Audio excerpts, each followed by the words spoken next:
This is Lecture 6, the Sub-Saharan Realm. In this lecture, we'll be defining the Sub-Saharan Realm, defining the Sub-Saharan region, and focusing on human geography in 4 areas: the colonization, ethnicity, health, and economic, and then lastly, briefly touch on the physical geography of the realm. For millions of years, Africa served as the cradle of the emergence of humankind. For 10,000s of years, Africa served as the source of human cultures. Yet Africa has not experienced economic development on par with other world regions. Its underdevelopment is difficult to separate from foreign involvement such as imperialism, colonization, and the geopolitical impact of the Cold War. Today, there are hopeful signs that this catastrophic era is ending as a number of states are being propelled forward by the new global economic relationships they are building. The African continent contains 2 geographic realms: the African, extending from the southern margins of the Sahara to the Cape of Good Hope, and the western flank of the North African Southwest Asian realm. Although the Great Desert constitutes a formidable barrier between the two, the powerful influences of Islam crossed the Sahara from North Africa centuries before the first Europeans set foot in the West Africa. With roughly 60% of the realm's livelihood dependent on farming, the issue of land tenure may be the most important of all. Land tenure refers to the way people own, occupy, and use land. African traditions of land tenure are different from those found in Europe or the Americas. In most of sub-Saharan Africa, communal, not individual, rights prevail, often held in perpetuity by chiefs, large extended families, and villages. Thus, users of the land have only temporary custodial rights to it. They cannot sell the piece of land and must follow the rules of their community leaders. This puts a humongous strain in how to utilize the land, how to manage it, and then figure out ways that you can profit from it. What are the major geographic features of Sub-Saharan realm? Physiographically, Africa is a massive plateau continent without a major spinal mountain range, but with a set of Great Lakes, several major river basins, variable rainfall, soils of generally inferior fertility, and dominantly savanna and steppe vegetation. 2. Hundreds of distinct ethnic groups make up Sub-Saharan Africa culturally rich and varied population mosaic. They far outnumber the states in this realm, and they rarely do state and ethnic boundaries coincide. As stated before, approximately 3/5 of the Sub-Saharan African's people still depend on farming for their livelihood. And in this case, it's subsisting farming, which means they're only growing enough for their families or their communities. 4th, the realm is rich in raw material, vital to industrialized countries, but many economies continue to rely on primary activities, the extraction of resources, and not the greater income generating activities of manufacturing and assembly. As we'll see, there's a competition for those natural resources, those raw materials that are needed for things like our phones or solar panels or batteries that are being used in EV cars. The realm is famous for its wildlife, but many species are threatened. Combining bioconservation with sustainable development is a big challenge when the outside world covets elephant tusks and rhinoceros horns. I will show you my experience in one of the safaris near Mombasa in Kenya. 6. Severe dislocation still affects a number of sub-Saharan African countries, from South Sudan to Zimbabwe. Civil wars that are occurring right now is also creating a huge amount of displacement of individuals moving up to north of Africa and then eventually into Europe. China, as a foreign interest and investor in the realm's natural resources, ranging from commodities to agricultural land to infrastructure, has expanded steadily in this century. 8th, Sub-Saharan Africa experienced rapid economic growth in the 2000s, but growth rates after 2009 became subdued as commodity prices declined and China's economic slowdown took hold. Nevertheless, certain countries still record strong growth.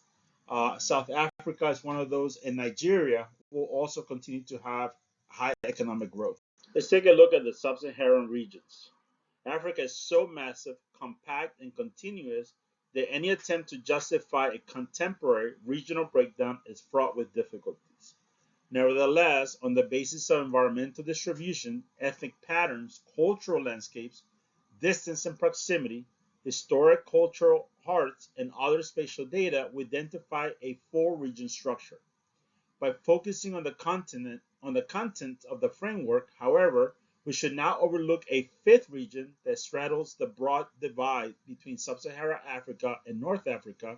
We'll call this the African Transition Zone. So here are the four regions of sub-Saharan realm. First, it's called the West Africa, which includes the countries of the western coast north of the equator and those of the margins of the Sahara in the interior. The populous region of 15 countries is anchored in the southeast by the realm's demographic giant, Nigeria. East Africa, where equatorial natural environments are moderate by elevation and where plateaus, lakes, and mountains exemplify the countryside. 6 countries, including the highland part of Ethiopia, comprise this region. The island state of Madagascar, shaped by the Southeast Asian influence, is neither East nor Southern Africa and has minimal contact with the mainland of Africa. It is included here only because of its proximate location. Equatorial Africa, much of it is defined by the basin of the Congo River, where elevations are lower than in East Africa. Temperatures are higher and moisture more abundant, and most of Africa's surviving tropical rainforest stands. Among the 9 countries that make up this region, which now includes recently formed South Sudan, Democratic Republic of Congo dominates territorially and demographically. And this is a region now where a lot of the civil war and civil unrest is taking place. The last region is known as Southern Africa, extending from the southern tip of the continent to the northern borders of Angola, Zambia, Malawi, and Mozambique. 10 countries constitute this region, which extends southward from the tropics and whose giant is South Africa. Now that we're done with the intro of the sub-Saharan realm, let's move into the human geography features of this continent. We're going to start with some definitions to help us understand some of the key concepts that we're going to cover in the next couple of slides. Tribalism is an outdated term that was used by Westerners to refer to groups of indigenous people in Africa, Asia, and Latin America, but this term is actually making a comeback. Tribes, or it's a group of individuals that share a common identity, culture, language, and heritage, and is being used more and more even now. The term that replaced that is actually ethnicities or ethnic identities. It's a set of meanings that individuals impute to their membership in an ethnic community. We'll describe that in more detail shortly. Ethnic group is composed of larger or small cultural groups who share a sense of identity, history, language, culture, geographical location, and religious beliefs. So when we look at Africa, we have to take into account that is one of the few places on earth that has tons of ethnic groups. In the United States, we usually have a false sense of what ethnicity is. In the United States, we think that ethnicity is based upon our race or color of our skin. However, that is not correct. We're going to define that very shortly. But when we think about Africa, many of the issues they face is based upon this wide group of individuals that are very different in terms of their ethnic group affiliation. In Lecture 5, we define what is colonization. Now we're going to look at the motives for colonization. Number 1, religious motives. My God is better, therefore I'm going to spread my faith around the world. Cultural motives, that could be language motivations, just my culture is better than someone else, or I'm going to superimpose my culture. Economic motives, this is the expanding cultural economic realms. The strategic motives can be more about the military aspect or protection or controlling. Surplus of population motives was going to be critical, particularly around the 1800s in Europe, when you have a surplus of population, not enough jobs, and now you have to create opportunities for your population for them to gain or have employment. Land acquisition that eventually became ports, became cities, became mines, railroad junctures, harbors, and so on.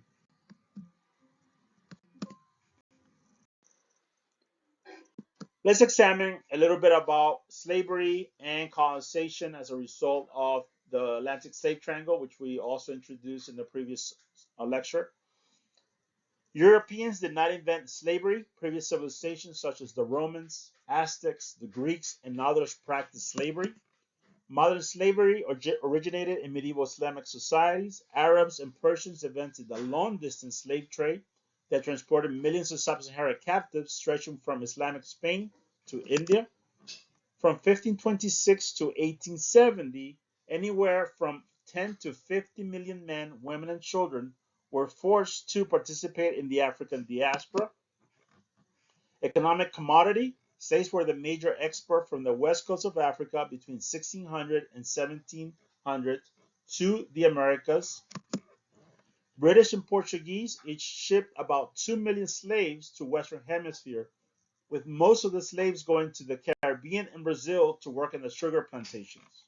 Here's a different view of what is the Atlantic Slave Triangle. Same as we discussed previously, we have raw materials going from the Americas to Europe, converted through the Industrial Revolution, through manufacturing products, taken to West Africa to exchange for labor, in this case slaves. What the interesting component here is time. How long did it take for all these moving pieces to move from one place to another? As the number of slaves were being traded from the west coast of Africa to the Caribbean, it started gradually in the 1600s, and it began to progress more and more as it was cost effective and profitable for the sugar plantation owners and the colonial powers to continue to expand that trade. By the 1700s, we see the number of slaves being transported from the west coast of Africa to the Americas was roughly about 6 million. They were working in every single part of the economy of the colonial or the colonies, including sugar plantations and cotton plantations as well. By the 1800s and late 1800s, the slave trade began to decline. There were a couple of reasons for that. There was a humongous independence movement in the Americas around 1821 to about 1826, and the demand for slaves began to decrease.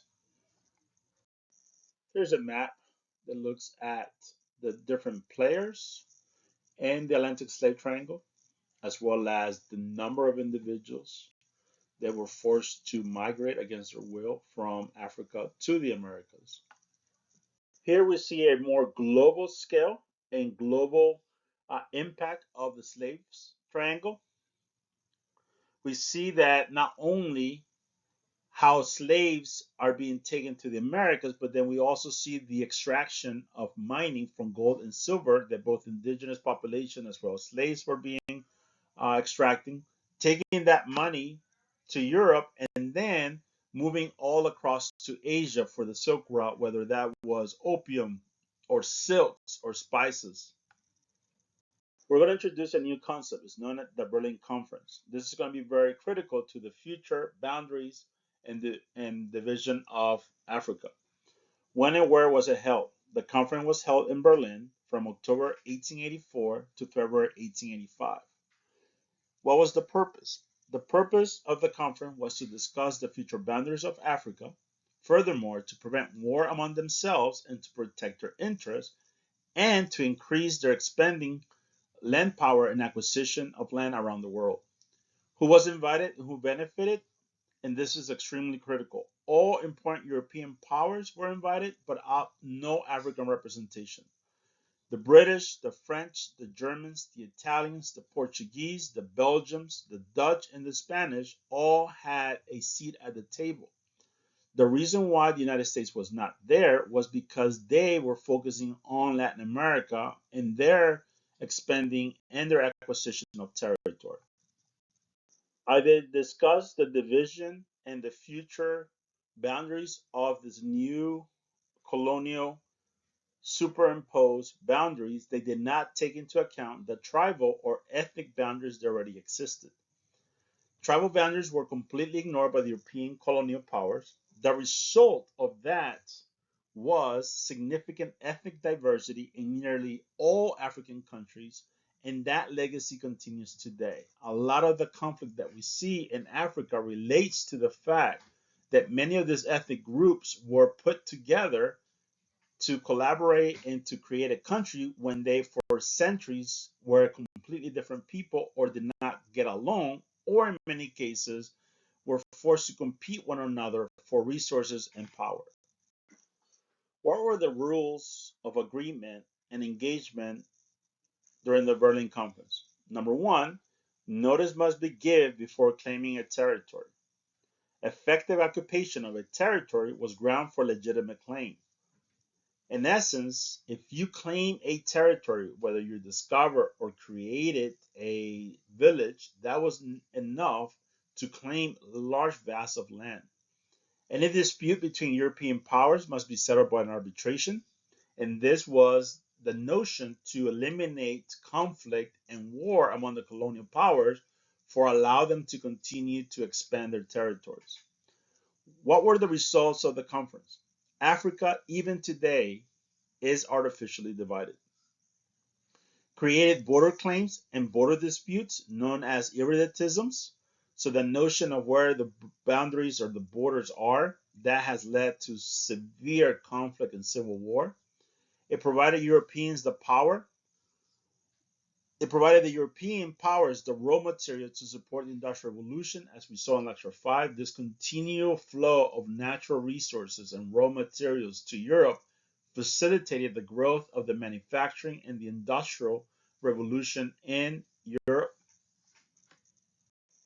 This map shows you how Africa was divided among the colonial powers. We see Belgium possessions, British, French, German, Italian, Portuguese, Spanish.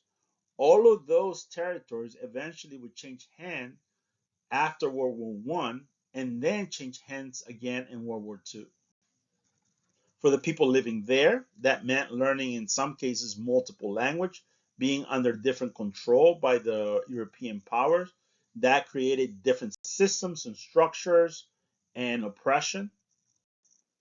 The results of the conference allow European footholds along the coast and expanded to large colonies due to commercial plantations, where they created along the coast and allowed for easy transportation to foreign markets. So the key critical roles here was access to transportation routes, in this case, port towns.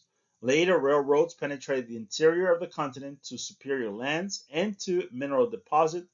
For example, the railway network expanded from 125,000 miles in 1870 to 625,000 by 1900 as they explored even further into the interior of the country and they discovered more raw material that enabled them to create and to expand their railroad network. Steamship facilitated the transport of materials and increased the quantities of mineral supplies to European factories. New cities emerged as coordinating centers for commercial activity, and major seaport cities such as Cape Town, Tripoli, Casablanca, and Mombasa emerged. What in 1978 served as ports, trading stations, or small plantations, these eventually turned into large colonies by 1914. This allowed the colonial powers to control large vast of land without necessarily knowing exactly what was beyond those initial plantations or port or trading stations. Since the Berlin Conference created artificial boundaries based upon make-up rules, not taking into account various ethnicities, we're going to spend some time understanding the significance of understanding ethnicities and why that is important and why that is a legacy of colonization in Africa. But in order to do that, we need to start with understanding what is identity. Identity is a conception of the self, a selection of physical, psychological, emotional, or social and cultural attributes of individuals. In other words, how do you see yourself? When someone asks you, can you tell me something about yourself? What is the mark that you put out there? In my case, I would say I'm from El Salvador, but I grew up here, or I have lived in Silver Spring most of my life, or I would say I'm a geographer, I'm a PhD, whatever that selection is. The perception of what you think you are versus what other people think you are is extremely important, especially if you have come from your parents are from different nationalities. And when they see you, they're like, where are you from? Right? That question. And what they're asking or they're trying to do is trying to make sense. They're trying to understand who you are, but the brain is not computing, right? It's not making sense. My kids will get that a lot, right? My wife is Puerto Rican, Salvadorian, and when they see them, they'll be like, you don't look Hispanic, or maybe you do look Hispanic. What they're asking is like, where are you from? So how do you define your identity? Identity is shaped by different social, cultural, economic, religious, and political factors. Some people may see their identity as defined by some moral or spiritual commitment, or they may characterize it as terms of nationality, ethnicity, or racial categories. What I want to emphasize here in terms of identity is that identity changes. Identity is ever evolving, ever changing. Who you are now is not going to be the same person you are going to be later. Right now, you're an undergraduate student. When you graduate, you're going to be a graduate student. Maybe you'll get married, maybe you have children, or maybe not. But then your identity is constantly changing and evolving. What we're going to see next is your ethnicity is not going to change. You're born into it, and there's nothing you can do to change it. So ethnicity, as it relates to one's identity, is to the extent to one identifies with a particular ethnic group or groups, refers to one's sense of belonging to an ethnic group and the part of one's thinking, perceptions, feelings, and behavior that is due to an ethnic group membership. In other words, you have to have a sense that you belong to a group of individuals that share your same identity. It cannot be made up. It's either you have it or you don't. So again, think about Africa and think about the various tribe or tribal identities they might have and how you are born into them, right? The Tutsu, the Hutus. I have traveled extensively to Kenya, and people know exactly what ethnic affiliation they're in. So the ethnic group tends to be one in which the individual claims a heritage. Ethnic identity is separate from one's personal identity, and this again, I'm trying to make that distinction. If it doesn't make sense, don't worry. You don't have an ethnicity. A racial category is not an ethnicity, even though the United States thinks that it is. In a global perspective, this is what we're trying to get at. So ethnic identity as individuals, although the two may be reciprocal, influence on each other. So what are the four major components in order to claim an ethnicity as part of your identity? Number one, and all these are important terms to know: ethnic awareness, understanding of one's own and other groups, self-identification, label used for one or one's own group, ethnic attitudes, feelings about own or other groups, and lastly, ethnic behavior, behavior patterns specific to an entire group. Again, identity, it changes, it evolves. Ethnicity is fixed, it's set in stone, it does not change. The post-Berlin colonial map entailed a profound political reorientation. Yet it lasted barely half of a century. Ghana, then known as the Gold Coast, offered a good example. Its colonial ties were formalized despite the constant challenging of the mother country by indigenous ethnic groups. But in 1957, Ghana became the first African country to gain independence. It triggered a movement that swept across the realm. These days, most of sub-Saharan Africa has already marked 50 years of independence, and in retrospect, the colonial period should now be viewed as only an interlude rather than a paramount chapter in African history. It did, however, leave a deep, enduring geographic imprint, especially on the realm's cultural landscape. Again, every time we see a map of Africa, we have to go back to the Berlin Conference. It's artificial. It's not what the people of Africa intended, And when we see the conflict and when we see some of the civil unrest, is because of the ethnic divisions that existed and continue to exist, which leads to that conflict. In sub Saharan Africa, as most of Africa and many places around the world, countries have selected a European language, in most cases that of their former colonial masters, as the lingua franca, which means the official language. We'll see shortly Nigeria as an example, where it has multiple languages being spoken. The government decided to use English as their official language to facilitate communication and to rule the individuals in that country. In the United States, we're very accustomed just to deal with English. But when you go to Europe and other parts of the world, you become really aware that individuals can easily speak multiple languages, and that is because of what's around them. Africa is no exception. If you know someone that is from Africa, most likely they're able to speak three or four or five or six or seven different languages. So in Africa, multilingualism, a society with mosaic of local languages, acts as a centrifugal force impeding communication within the larger population. So remember those terms that we learned before in Europe: centrifugal forces, those things that divide versus those that unify. African government efforts to establish a unifying national language have created, in many cases, clashes and difficulties and opposition and tension, because other people are like, why are you not using the language? Or why is it that you're preferring the colonized language versus our own local language?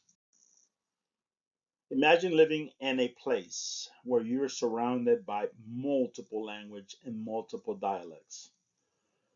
The other place that I have discovered that is very similar to India, Africa, in terms of multiple languages, India. India, you travel there and you could be moving from 1 hour to another place, and then all of a sudden the language change. Guatemala is another place that has a lot of indigenous population, and within a small radius, you will have villages that speak multiple dialects, but Spanish is a common language. So again, one of the legacies is the fact that Africa has multiple languages, but superimposed because of the colonial powers is the lingua franca, or the official language. Africa is constantly in civil war and civil unrest. Just pick up the news and you see what's happening in Sudan and Uganda and other parts of Africa. In order to fuel the war, you need soldiers. And unfortunately, Africa has an abundance of children. So these children are captured, are tortured, are tricked into going to war.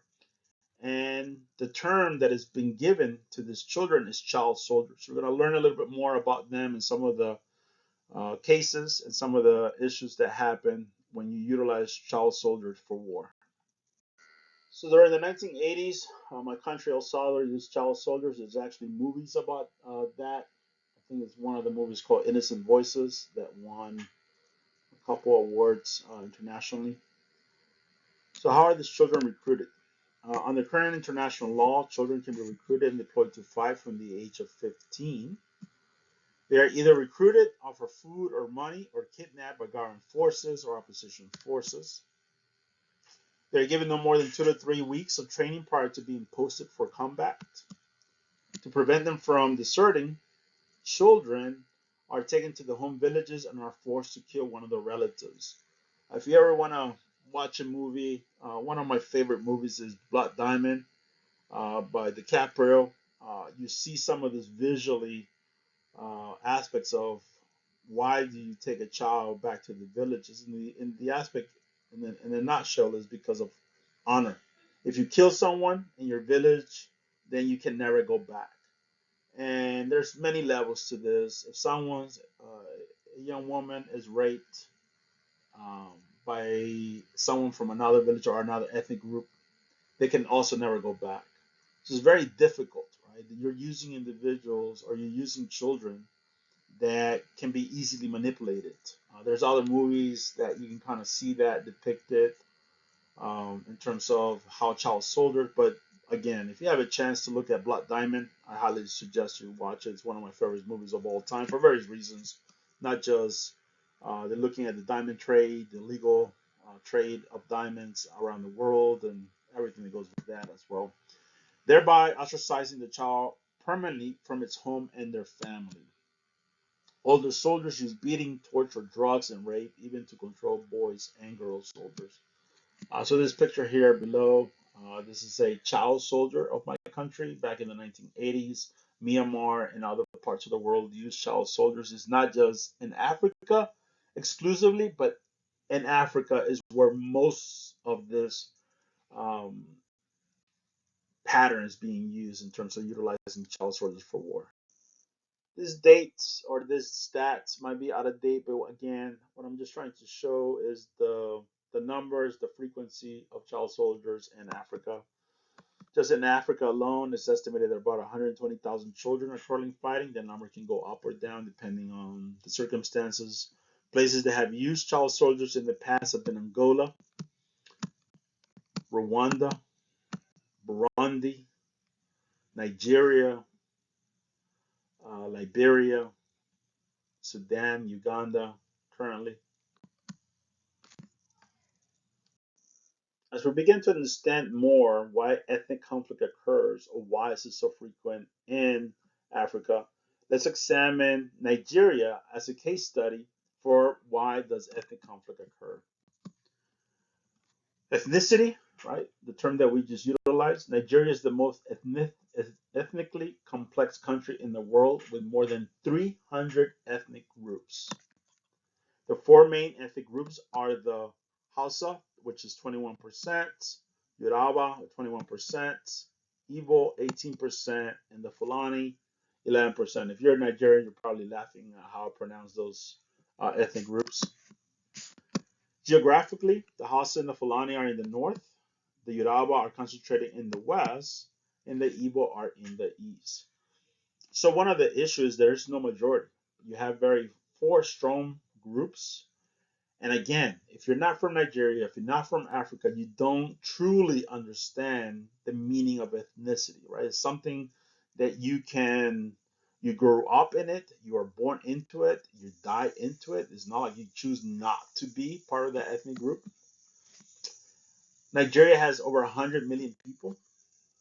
It has multiple languages.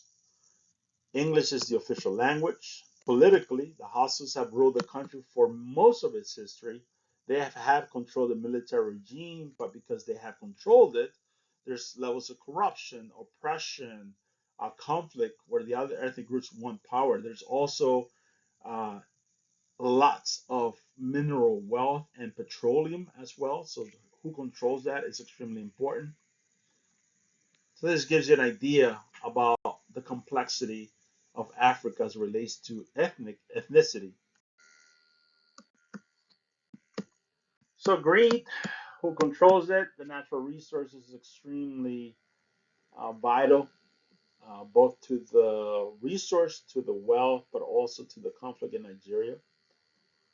To make things a lot more complicated, religion plays a huge role in some of the conflict that is taking place in Nigeria. In the north part is predominantly Muslims.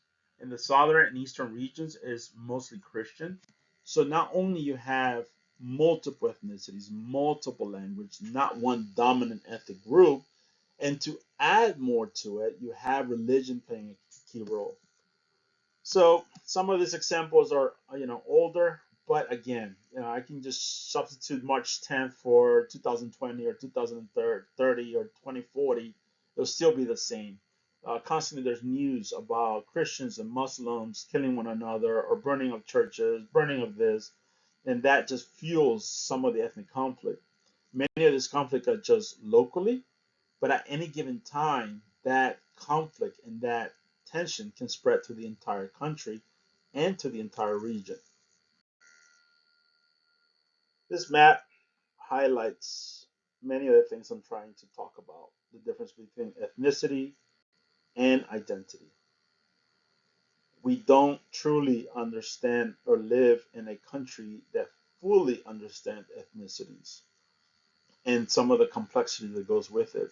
As you see those red squiggly lines, just think about that each individual is a nation, right? That's a term that we talked about before, but they all live within a state.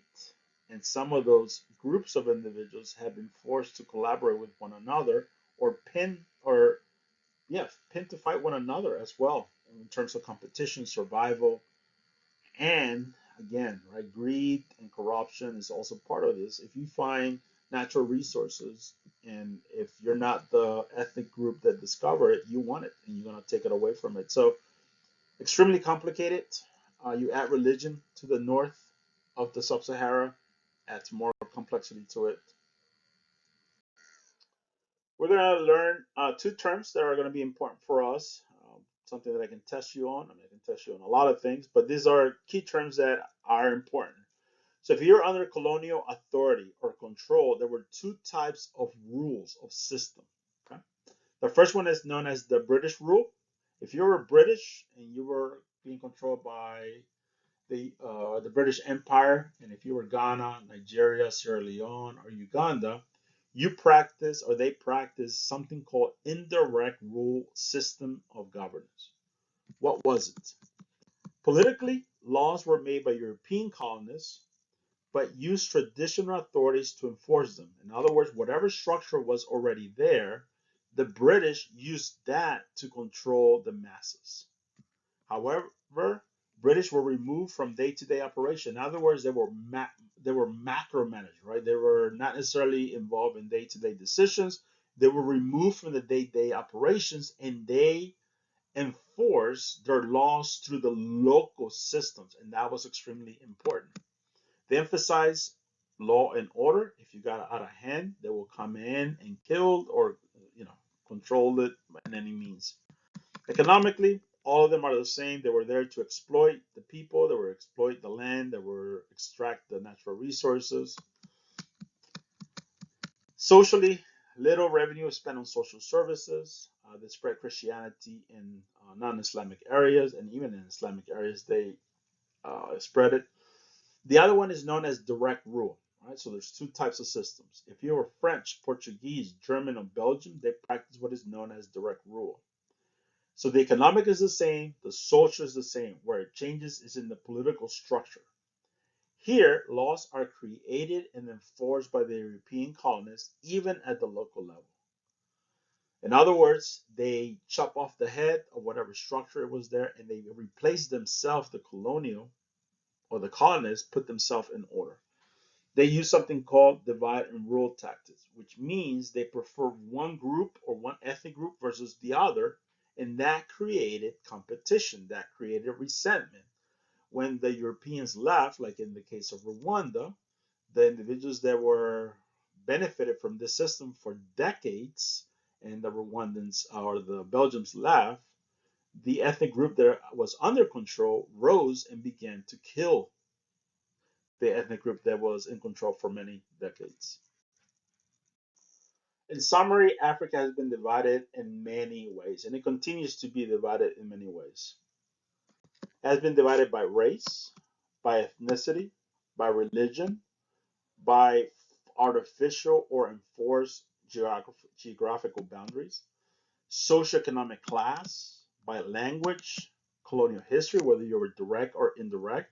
And if you were indirect, you actually had a better outcome in terms of development than if you were under direct rule. Economic development and natural resources. All of those factors continue to divide Africa today. Forced migration as well. The diaspora, right? The Atlantic slave triangle, forcing millions of slaves to go across the Atlantic into the Americas also divided the continent. So the independence of Africa is recent. Please take some time to look at the map, look at the color scheme, look at the legend. And according to the map, when is it that most of the countries of India gained their independence? That will be a question that I'm going to ask you on the test. And if you see, it's the brown, right? Between 1960 and 1975 is where most of the countries in Africa gained their independence. So you're talking about less than 50 years ago, the countries gained independence. They gained political independence, but even after today, have not been able to gain economic development. A pattern that we see a lot, particularly in places like Africa that have had a long colonial history, has been the creation and the enforcement of dictatorships. So dictatorships come particularly after a very bloody civil war between ethnic groups trying to control over a particular country after the colonial powers left. Usually, the winning group or the ethnic group that wins maintains control in a very harsh and very blunt way, right? They're using force and violence to keep it. So that is the history, right? And then when they die, what ensues is another political unrest.